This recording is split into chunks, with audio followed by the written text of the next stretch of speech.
Hi, the purpose of today's video is to talk about how to fish the Grand Isle fishing pier for bull redfish and drum. But before we talk about that, I want to remind everybody to pray, because God says in Genesis chapter 1, be fruitful and multiply, fill the earth and subdue it, rule over the birds of the air and the beasts of the field and the fish of the sea.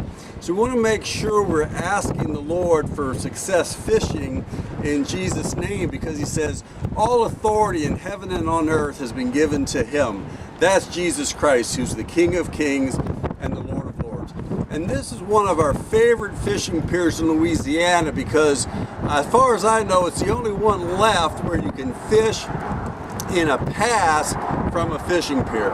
And Camanada Pass is great for bull redfish and drum and gaff top catfish, the way that we fish. A lot of people also fish this pier at night for speckled trout and sand trout, and we saw a guy cleaning a whole cooler full of trout a day or two ago at the Bridgeside Marina cleaning station. Okay, so let's talk about it. So what you need is rather heavy gear. Okay, so what you need is heavy equipment. So this is a spinning reel on a big rod, and it's a 6,000 level spinning reel with 65-pound power pro. We have a 4 to 6 ounce sinker on it, and I'm going to show you how to hook up cracked crab, which is the best possible bait. Now, if you can't find crab, we've also had success and seen other people catch bull reds with crawfish using the same techniques other than crawfish instead of crab. And then cut mullet is a possible third choice. Cut mullet is popular because it's always available at the marina and the local bait shops.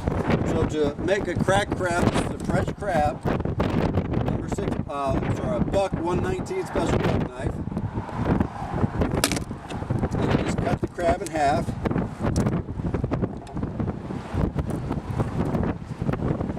The hook goes in right above the back leg and comes out the bottom, and you just throw it out as far as you can into the ship.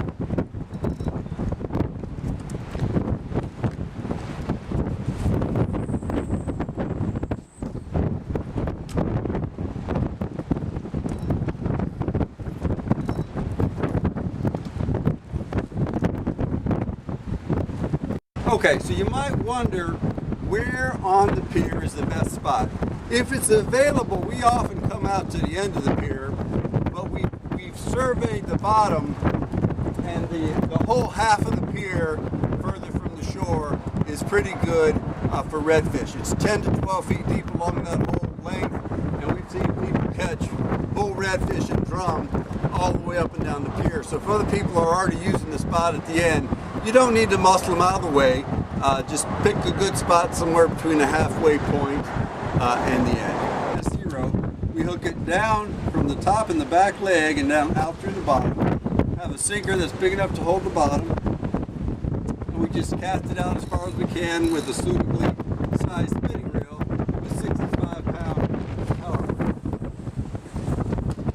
Alright, in this wind, man, I can cast pretty far. Thing, you can't catch fish from the couch, and you're much more likely to catch fish if you remember to pray and give thanks to Jesus once he answers your prayers. Amen. Okay, one important piece of equipment out here on the fishing pier is a crab net, and it's not for catching crabs in this application, but it's needed if you get a big redfish or a big drum. They can be between 10 and 30 pounds. So you can't lift those up on the fishing line like you might try and just lift up a catfish or a speckled trout. So what we do is we have a crab net and enough rope to lower the crab net down into the water, and then you use the fishing line to work the bull redfish or bull drum into the crab net, and then you just pull the big fish up in the crab net. So let's demonstrate how that would go. We don't have a fish on right now, but let's give you an idea of how it would work. So what you do is you lower the crab net down into the water, and you try and work the fish into a spot where it's about halfway between the pilings. You don't want the fish ever getting too close to a piling, so you try and find a spot about halfway in between, and then you just lower the crab net down into the water, just right under the surface, and then you pull the fish over the crab net, and then you pull the crab net up with the big fish in it. And then you give your thanks and you praise to Jesus because he helped you catch a big fish.